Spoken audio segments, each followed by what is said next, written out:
Prime time. Yo, what up with you? You ready to drop this new episode? Man, I'm always ready. Looks like we're going to be super virtual this week, but hey, I'm always down for it. Always, bruh. Now, you know today we got Kevin Ross checking in. And that boy can sing like, you know what I'm talking about. Man, that boy is bad. And of course, we got to check in with my man Rico Love. He just dropped his new project, so we got to talk about that. I told you, we only speak to legends on legends on legends. I hope y'all ready, because another episode of Out the Box TV starts right now. Let's get it. Yeah. Hey, how you like me now? Yeah, hey, how you like me now? Hey, how you like me? Yeah, hey, he stepped to his groove. How you like me now?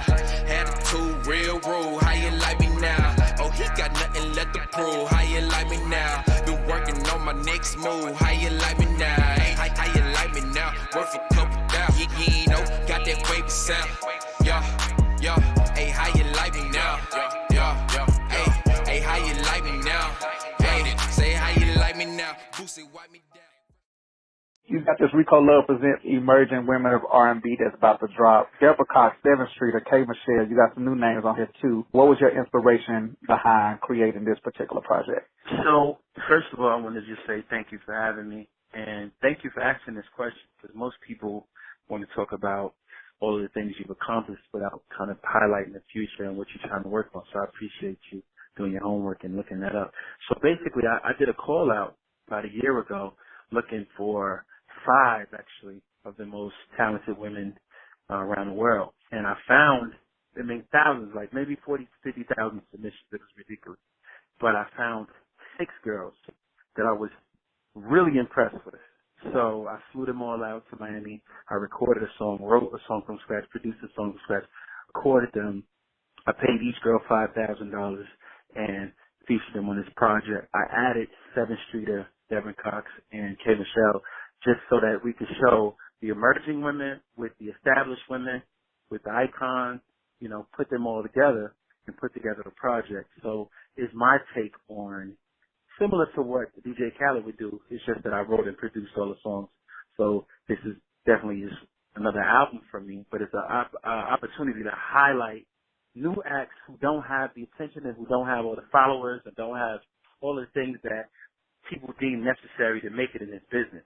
I know you have an eye for talent. You worked with not only new artists that have gone to blow up to be bigger artists. You've worked with the veterans that already had a name, and you even released albums of your own.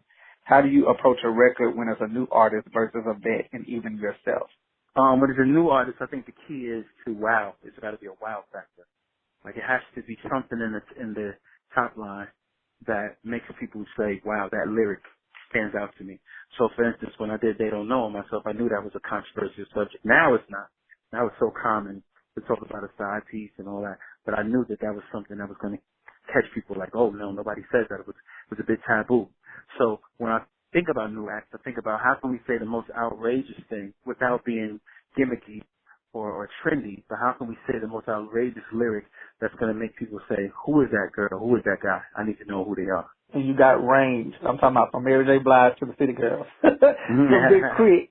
So as far as your own self, you know, I think most producers create a name for themselves and then they have a style. But from the range of artists that you work with, there's still no certain way to kind of pinpoint Rico Love's style from how I look at it. But if you were able to describe like your style or your flow, what words could you put to that? I was listening to the Beatles today. Abbey Road is my favorite album. And the reason why is just, I feel like Here Comes the Sun, you know, just incredible lyric and melody.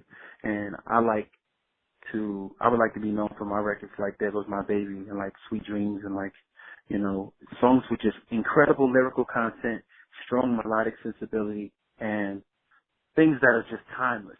So if I could describe anything I would do, I would say that it does not sit in an era.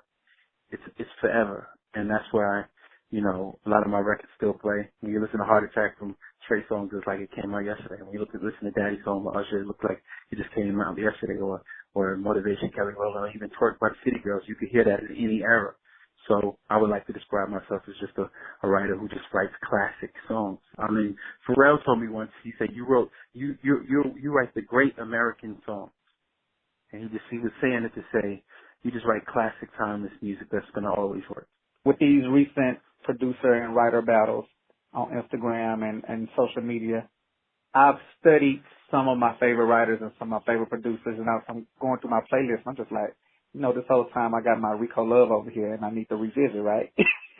So I revisit, and I'm just like, this man is behind a whole lot of my favorite records, and I still think you're a secret weapon in the industry. It's crazy. I know everybody gets their flowers when the world feels it's time to give their flowers, but how do you keep yourself motivated to stay in what is sometimes an unappreciative industry?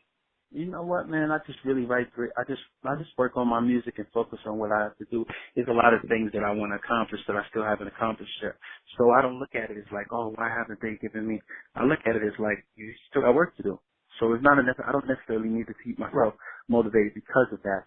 I keep myself motivated for legacy and for, you know, like it's still a long journey. I'm only 37 years old. You know what I mean? We still got a lot more to go in terms of accomplishing things. I think Quincy Jones was 50-something years old when he did Off the Wall. I think he was 60 years old when he did Thriller. So you look at that and you're like, wow. Right. That means there's a lot more time for us to do great things. And he's still doing it. He's still working. So at the end of the day, I think this era, and when it's black people, we give each other this timeline. Like, oh man, remember he used to be, or when people come to me and they say, man, what you working on? And I'm like, does it matter? And what have you done? Right. You know, like, it don't matter. Right. I'm done enough. Don't come to me asking me what I'm working on. Well, I'm working on a lot of great things. I'm doing a lot of great things. And obviously, I'm staying current. I'm still on the radio. I still got records. But it's like the mission is to continue to go and to build. And it's like, who's up now? It's cool. You could be up now. It was a time where I was on everything on the radio, and Pharrell wasn't on nothing on the radio. Timbaland wasn't on nothing on the radio. And then a year goes by, and Pharrell was on everything on the radio again. Another year goes by, and Timbaland did the whole Justin Timberlake album, and then he did the Magna Carta with Jay-Z. It was like ridiculous everywhere. So those things, you gotta understand, when you're talented, there's peaks and there's valleys. You have to understand that sometimes you go, I went 2 years without being on the radio at all. Then the first thing I had out on the radio was Twerk City Girls went #1 for like 9 weeks. Sold 3 million singles, I think. And at the end of the day, it's gonna keep going like that, you know? Now my focus is my record company. I did a situation at Epic Records. I signed an artist named Mia Ariana, who I'm super excited about. I'm putting out the Rico Love Presents project. I'm building artists. So more than anything, it's not just about writing songs. It's about writing the songs and owning them and signing the artists and owning the royalty and owning the master. If I'm writing a song, you pay me a publisher's share and a mechanical royalty. What are you making? If I made $20 million over a certain amount of time, how much have they made? The idea is to say, how much can I earn on my own as a leader, as a CEO, as an executive? And that's the new goal. That's the new frontier. I was speaking about range earlier. I'm gonna highlight a few of these records that you've done just because I think they were like pivotal records in these artists' careers. One being the Kelly Rowland Motivation record. I almost feel this record recreated her image for the most part because, I mean, she was on top of the world when this joint dropped. So was it as exciting for you as it was for her in that time, like to have like the biggest record of that year? Absolutely. It was a blessing to be able to say that. A lot of people didn't believe in Kelly. A lot of people didn't think it could happen for her like that. When it did, it was like, but once again, proved that the song is bigger than anything, and that's what we have to focus on. You know, we got to focus on making the best songs we could possibly make, and it proved it. It's not about age, it's not about time, it's about can the song marry with the artist in a perfect way at the perfect time and become the biggest record. And that song was the biggest record in the world. Real talk. Now I know, like, your first song is not one of your first songs that got placement was Usher's Throwback. You were like, 20, 21 at that point, right? I know you started out with him when you were young, then some records later one of my favorites, probably if not my favorite record from Usher, is There Goes My Baby. It was real adult. It was real timely for him as well. How do you, in a sense, help usher, no pun intended, usher an artist into a new era of their career, like from child to adult at that moment? See, because the thing for me is not, that's why I focus on writing timeless records. At that time, I think Usher was, 30-something years old, right? If I'm 30-year-old Usher, all right, what do I want to say?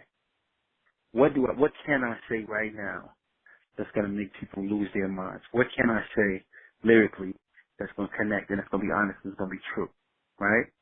So There Goes My Baby is about a person who's already in the relationship. He's not trying to chase the girl. He's not trying to get the girl. He's not trying to woo her. He's not trying to get her back. He's in there. What can he say? And it's about making sure that you pay attention to the conversation.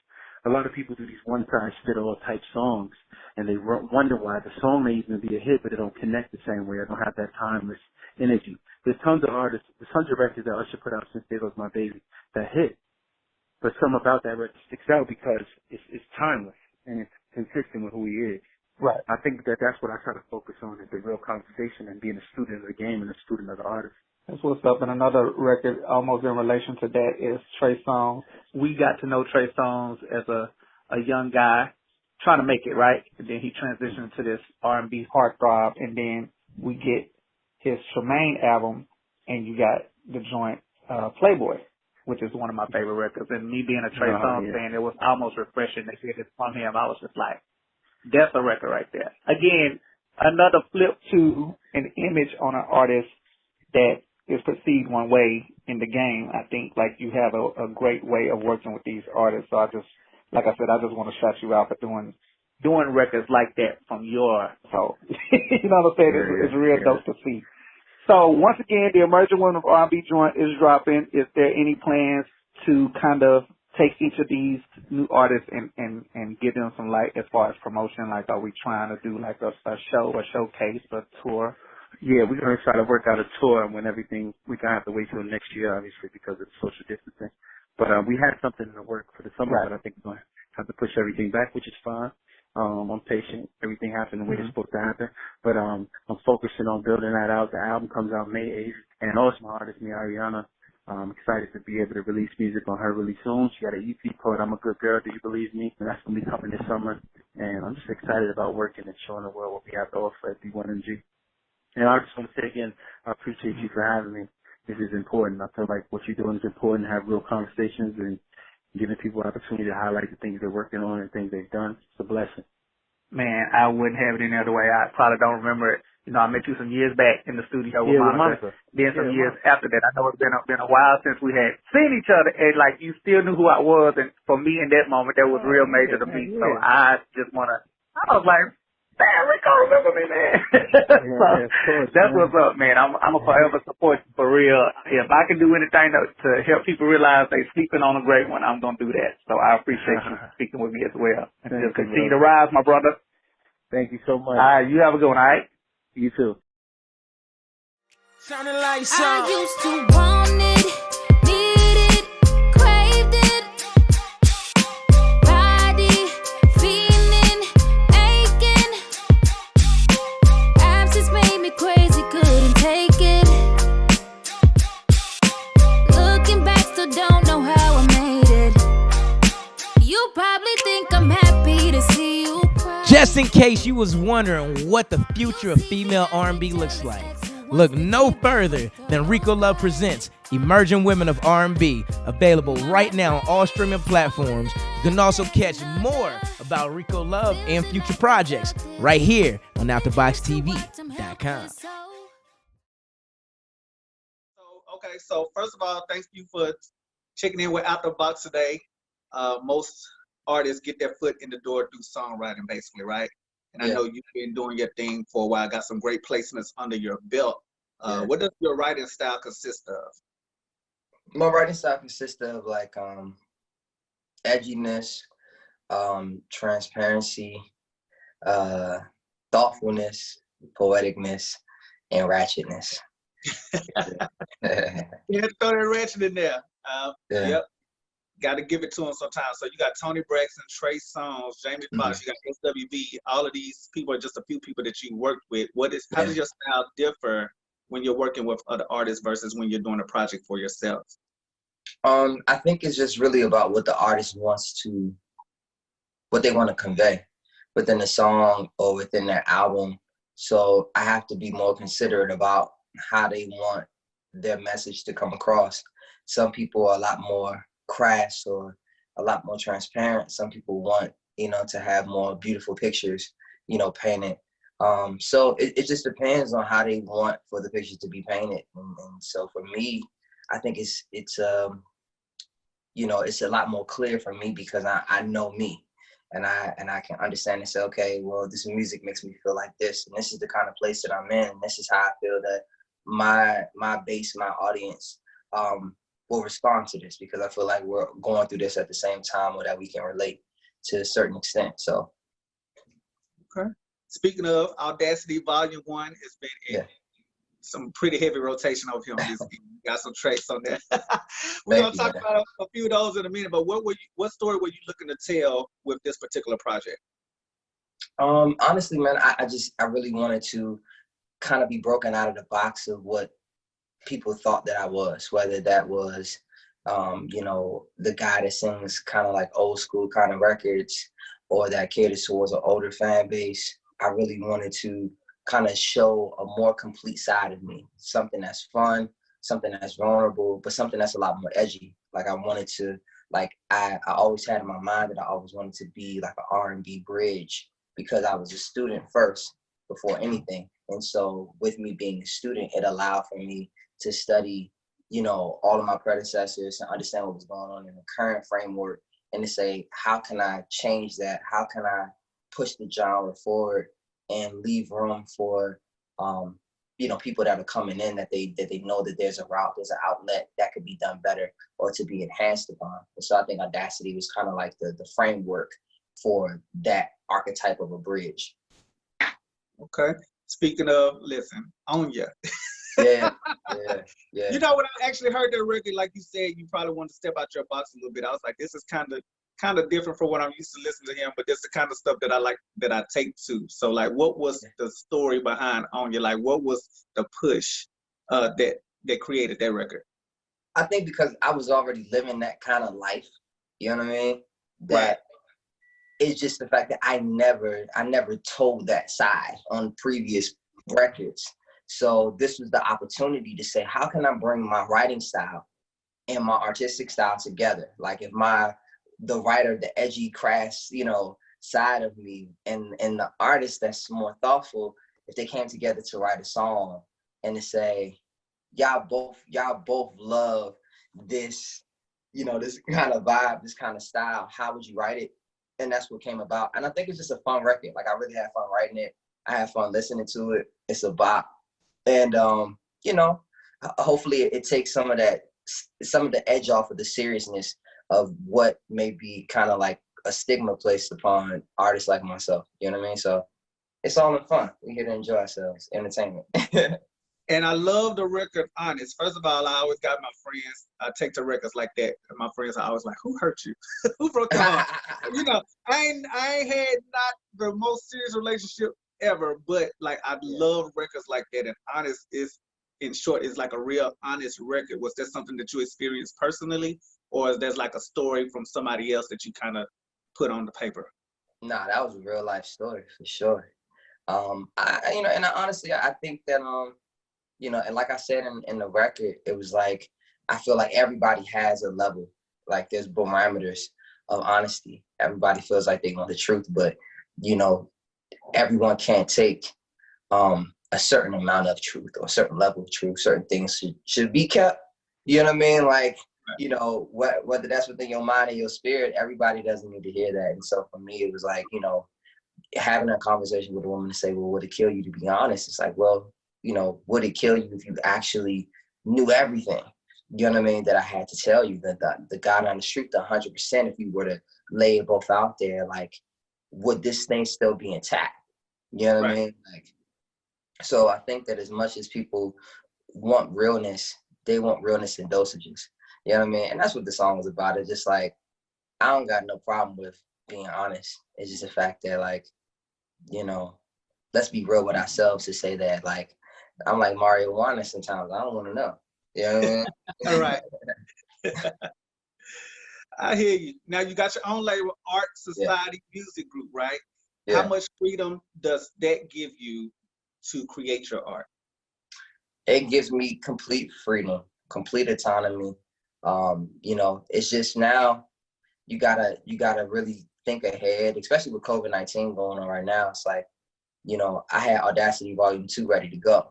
And one of the strengths that I realized about myself and the company is that, like, we're good with hand to hand. We're good, like, going into certain cities and markets, shaking hands with people, doing interviews, doing news outlets and stuff like that. And that's a part of kind of our rollout, you know, every time. And so I didn't want to deprive Volume 2 of that. And then understanding, like, the trends of how streaming is being consumed. Like, people are really into like things that are already out. You know what I mean? So like catalog records and stuff like that. Right. So for me, it was like, okay, well, let me hold off. That's the freedom that I have, you know. But then I can also veer off and do this thing that we put together called the Interim Series. So in the meantime, every week, you know, we're dropping a record, you know, just to kind of, you know, give people more music to listen to. The past 4 records have been covers, and they've been received really well. And it's just about keep going. And I think that I'm going to kind of take a break so that I can like start putting out some original music as far as like little things outside of Audacity Volume 2 that I think people will enjoy as well. So I know you had a tour in place before COVID-19 kind of came in and messed up everything. I was actually going to come see you in Atlanta, so that kind of hurt my heart too. But anyway, what's your favorite part of touring? My favorite part is just really like interacting with the fans. You know what I mean? Like doing the performance, of course, but then the meet and greets are really dope because then I really get to like see each person. Like that's how I build like all of the information like for the next project, because the people that I see in the meet and greets are the true audience, like the true listeners of my music. So I get to see their faces. So once I attach a face with the audience, then when I go into the studio to make the next record, I know exactly who I'm making it for because I have dozens and dozens and dozens of faces in my mind, and I can place them inside of the studio and really get that reaction to say, would this person like this record? I know they would like this record because they told me that they liked the record that was similar to this. So that's my favorite part, is just really getting and collecting information from, you know, fans and audience members so that I can be better for them. Okay. And speaking of, the audience just keeps building mainly because of these mashups, these dope ass mashups that you keep putting out. Do you remember your first time you went viral? Like, what was that feeling like? The first time I went viral was a couple years ago. I did a cover of Crazy, Nas Barkley, and it went viral on Facebook. And I was used to like kind of putting out covers and stuff like that, or at least I wasn't mashing it up really like that, but it was like acapella wise. So it still had the framework of the squares. But I think it really connected in a different kind of way. And also it's a testament to persistence too. You know what I mean? Like just staying on it. Like when the world ain't watching, when they ain't looking, like fine tune. Because when they do watch, when they do look, you know, you got to be ready for that. And then you got to be ready to deliver over and over again. And that's helped me to get to where I am right now, as far as even with mashups where, you know, we were watching a Teddy Riley and a Babyface mashup. What was that, Monday night? Like, you know, the real battle, round 2. And after that night, I was like, yo, I need to do a tribute. I need to make this mashup, but I need to make it in less than 24 hours because the visibility and the energy of it is going to be gone, you know. Right. But, you know, and that was challenging for me because it was the fastest mashup that I've done. It was the longest mashup that I've done. And I had to do it in less than 24 hours. And I've never put that time restraint on myself to get it done. So I was a maniac, like dodging calls because everybody wanted to talk to me about the battle. What do you think about the battle? And it's true. It's truly a testament, like going back to what I was saying, as far as just staying ready, and being prepared for a moment like that, where I was like, all right, got it done, put it out that night. And the cool thing is that Teddy reposted it, Face commented on it as far as like the mashup, and it's created a surge within itself of, you know, me tilting the hat off to them, and for them to acknowledge it is really awesome for sure. That's what's up. Legends, recognizing legends. Yeah. That's what's up. So what's next for Kevin Ross? You know, more of the interim series. Of course, Audacity Volume 2 is underway. I'm just, you know, just like anybody else, you know, just trying to make this COVID-19 thing to make it make sense. You know what I mean? You're in Georgia, right? I'm in Alabama. In Alabama. So yeah, I mean, you know, it's like I want to get out there to Georgia, Alabama. I want to, you know, kind of get back out there, but I want to make sure that I'm safe. I want to make sure that the people that I'm visiting, or if I'm doing performances, that they're safe and that they're, you know, taken care of as well. So, you know, you just got to take that into consideration, because I do want to tour. I do want to promote, you know, and touch the fans and the audience members again, but everything in due time for sure. So, the interim series and also Audacity Volume 2. Make sure that you follow me at Kevin Ross Music for sure. I'm pretty sure I'll be doing more mashups and all kind of stuff. It's gonna be fun. So yeah. Well, we'll be looking out for all of it, man. You got our continued support over here at Out the Box. Just keep doing your thing. Like I said, ain't much that you've done wrong at this point. So just keep doing what you do. And we appreciate you for taking the time to holler at us today. Thank you, man. I appreciate you, Kel. My God. About being a honey, if that meant that you would wind up being lonely, how would you feel? Would you still be real? We take the time to let love into, then stare right in front of it. When we're at war, no one can win, but still your question is, would it kill you to be honest? Make sure you go download Kevin Ross's Audacity Volume 1, available on all streaming platforms, and you can catch more about Kevin Ross right here on AfterBoxTV.com.